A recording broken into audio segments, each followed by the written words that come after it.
Today I'm going to talk about my favorite game mechanism in Rajas of the Ganges.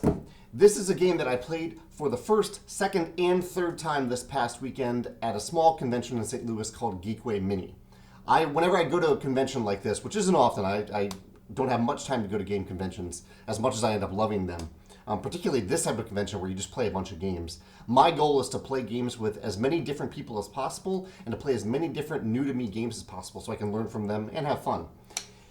And so, I'm mentioning this because I played this game 3 times. I learned it from a very helpful guy named Brandon after it was recommended to me by one of our ambassadors, Charles. Played it once and just kept thinking about it. And so I had to play it again. So I borrowed it from Brendan the next day, taught 3 friends, and immediately then played again with 3 new people. And then I bought it. That's why I have it right now. I bought it. It just got here a few hours ago. I love this game. And I want to talk about 2 mechanisms. One is kind of a simple thing. Well, they're both kind of simple because it's a really elegant game. This is something that's really interesting for tile placement games. So there are plenty of tile placement games out there.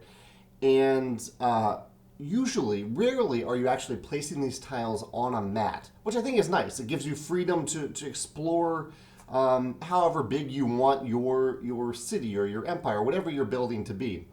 But Rajas reminded me that a mat can do really cool things. Here's the mat for Rajas. Every player gets one of these, and this is where you can place tiles. It's double-sided. And the really cool thing about this mat is that the only rule is that whenever you place a tile, it must be connected to a road back to the capital. And whenever you place a tile, you get bonuses if the roads extending from that tile reach these bonuses printed on the edges, like this bonus. So if I put a tile right here and the road connects from this up to there, you get that bonus. And the bonuses are varied all around this mat. Like you can see, that's $3 up at the top. So right away at the beginning, you can gain $3.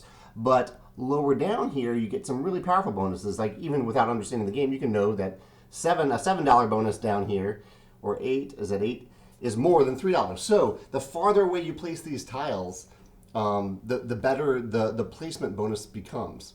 What I love about this, and what really draws me to Rajas, is that it's a rewarding game. Everything you do gives you 1, 2, sometimes even 3 different rewards. And that's the case on this mat. When you place a tile, I won't even go into the bonuses that you get just from the tile itself, but you also get the tile from the edges of this mat, and it gives you a sense of, gives you that order of operations sense that I really love. Like, okay, do I want to choose this path over here and go down here? Do I want to go back over here or go down here? What order do you choose for your mat? Now, the real highlight of Rajas is how you win and end the game. And this is a brilliant mechanism. I am just enamored with it. And I've been thinking about it a lot, and I want to hear your thoughts on it. So around the board is are 2 tracks. And I don't know if I can hold this still enough so you can see that the numbers are going in opposite directions. So there's the money track down here, and then there's the fame track. As you can see there, every 2 coins is valued at 1 fame. Each player starts with a token on opposite ends of this track, and throughout the game, as you gain money and fame, those tokens move closer and closer to each other until at some point they intersect, and that triggers the end of the game. There are some, and it also triggers who wins the game. So the first player to get them to intersect is also the winner. There's some stuff that can happen at the end if like more than one player does that, because some other players will take turns that round. So it is possible. In fact, in our second game, we had 2 players who crossed streams, and then one of them was determined the winner. You can read about that in the rulebook. But I absolutely love this mechanism because it means that you can focus as much or as little on either of those paths as you want. In my first game, I took a money heavy strategy. I tried to make as much money as possible, and I just ignored fame. So my whole engine was built around money. And I moved way around the money track and almost caught up to my fame token, or almost got my fame token to meet it. In my other games, I tried a more balanced approach. I tried to get money and fame equally. I've seen people, in these games that I played, I've seen people go heavily after fame and pretty much ignore money for most of the game. Around the tracks, there are little bonuses that you can gain. So in general, you don't want to ignore both tracks. You want to move up both tracks at different times to get those bonuses. But there's always a reason to move forward on those tracks. It always feels good. And it's really cool to balance that and to make that decision of how much do I want to push this one strategy over the other, because either way it's going to help you out. Either way you're moving closer and closer towards that intersection. I absolutely love this mechanism.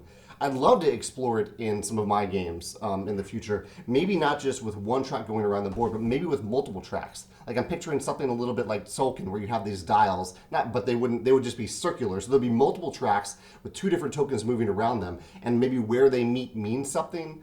I don't know. I'm still in the brainstorming stage of that, but I just love this mechanism of tokens moving towards each other from different directions, and you being able to figure out how far you want to push one versus the other, and that both are meaningful and feel good as you're doing it. Both are rewarding. I love this element of Rajas of the Ganges. If you have a favorite mechanism in Rajas that you want to talk about in the comments, I'd love to hear it. Or if you have a favorite mat bonus in another game, or if you've seen this connecting token thing in any other game, I'd love to hear about that in the comments. I am not aware of any of them. I think maybe the Great Zimbabwe has something kind of like it, but it's more of like you need a token to catch up to the other one. It's not an intersection. I'd love to hear about that in the comments if there are any other games that have that mechanism. Thanks.